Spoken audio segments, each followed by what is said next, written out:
Hello everybody and welcome back to another exciting edition of Boyographic, show in which I, Matt, the Game Boy, talk you through the highs and lows of the Game Boy library, one card at a time. This week, we're going to be looking at a high note in the Japanese exclusives of the Game Boy library. It's Vattle Giuce. So I fall into that funny category of shmup fans that love them, but suck at them. It is, if we're being honest, probably true that a majority of the people who play games in which you fly a spaceship and shoot things are not amazing in them because the defining characteristic of the genre is that they're generally bloody hard. It's why I'm especially skeptical of covering shooters on Boyographic, because as a rule, I can't beat the games because of their archaic dedication to not allowing the player to continue, meaning I need to either play the game for hours upon hours, hoping to at least catch a glimpse of the end boss or even the final level, or simply write the game off on the basis of it being too hard for your average gamer. Either way though, even if I get frustrated, I still enjoy myself playing shmups. The music's always great, the gameplay's solid, and the graphics are generally in the higher echelons of cool looking Game Boy sprites. If only there was a decent shooter on the platform that offered these joys but allowed me to beat it. Well, dear viewer, such a game was released exclusively in Japan and called Vattle Giuce. Unpronounceable names aside, IGS's shooter is almost everything I've ever wanted in a top-down shooter for the Nintendo Game Boy. Taking control of one of 3 ships, you pilot your way through 5 missions that ramp up in difficulty. Each stage has a mini-boss halfway through, and then a larger, more impressive boss at the end. Sounds pretty straightforward, right? Well, actually, there are some really neat mechanics at work in this game that I've not seen before. Mainly, the ability to switch altitudes. Instead of the player pressing the B button to drop a screen-clearing bomb, instead, pressing this button sends you to a lower altitude. It has several advantages, namely, your ship becomes a hell of a lot smaller, allowing you to dodge enemy bullets easier. It also allows you to shoot the game's various cannons on the ground, which are how you access the game's power-ups. S for speed, P presumably for power to upgrade your weapons, and E for energy to refill your health. There's also the option of unearthing a question mark power-up, which will randomly be one of these 3. The weapon power-up differs depending on your ship, of course. The default ship will shoot forward on all 3 levels of power-up, while the other 2 allow you to shoot either behind or to the side of you, which both can come in handy depending on the level. However, I, much like it seems almost all people I know who've played this game, stick with the default ship as it's generally the most effective.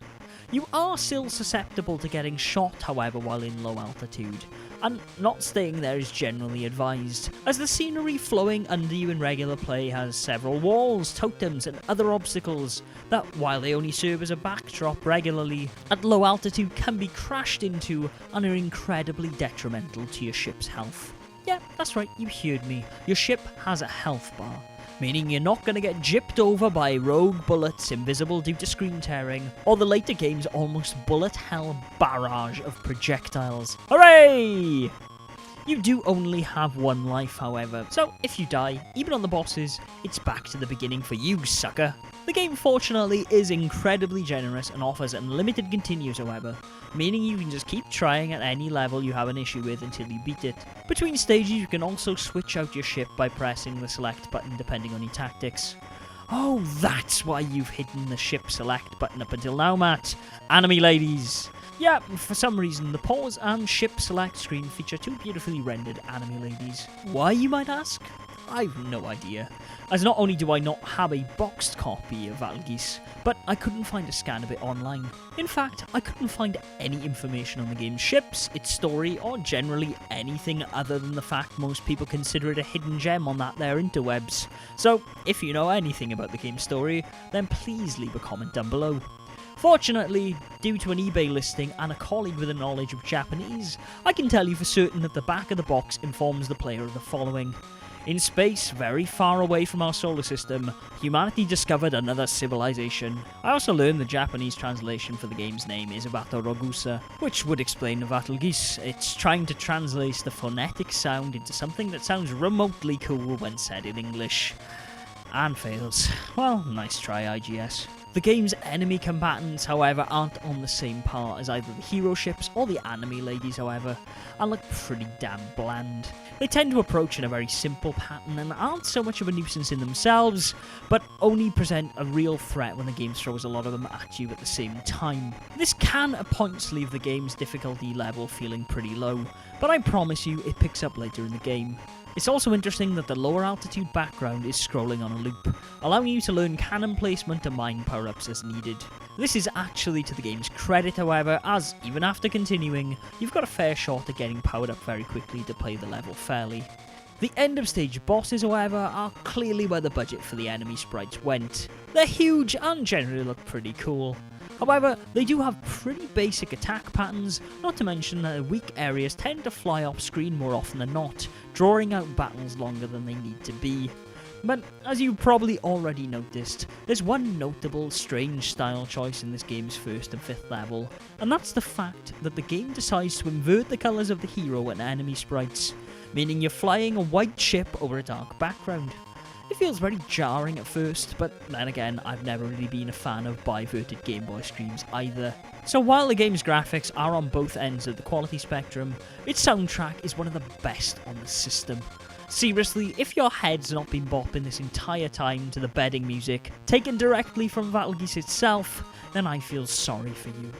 Naturally, I can't find out who composed the game's music, but whoever Okina Fuji-san and Goma-chan are, I salute you.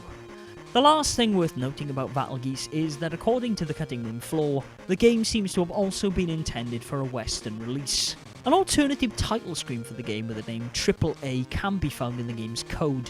This series is supported by the fact that apparently IGS copyrighted the name AAA in the US. Though I couldn't find any further information on this, as well, you try googling the words AAA Game Boy game. Again, any information on this would be greatly appreciated, so if you know, please leave it down in the comments below.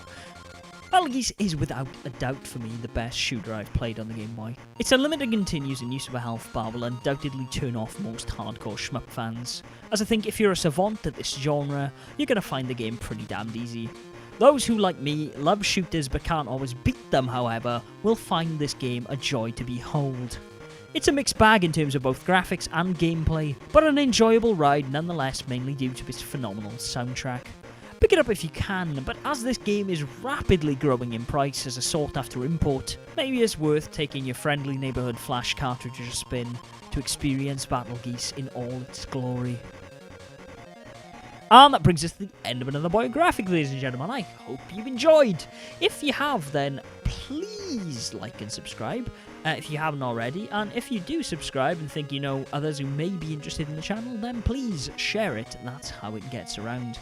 If you have liked this content and it's your first time checking out my channel, then please look at some other Boyographic videos where I look at the highs and lows of the Game Boy library, one cart at a time, generally speaking, every week. You can also check out some Boy Curious videos where I look at bootlegs and oddities for everyone's favourite gaming handheld family, as well as some All the Glory videos, where I play through a game like this, cut out all the deaths, leaving you with none of the faff, but all of the glory. Until next week, Game Boys and Girls, you can find me on Twitter at Gameboy and Facebook and Instagram /Boyographic, I believe. But until then, if you have any info on this game, then please leave it in the comments down below. Also, a special shout out to my colleague Fred for translating the back of the box for me. Thank you, sir. I'm forever in your debt. Okay, until next week, Game Boys and Girls, game on.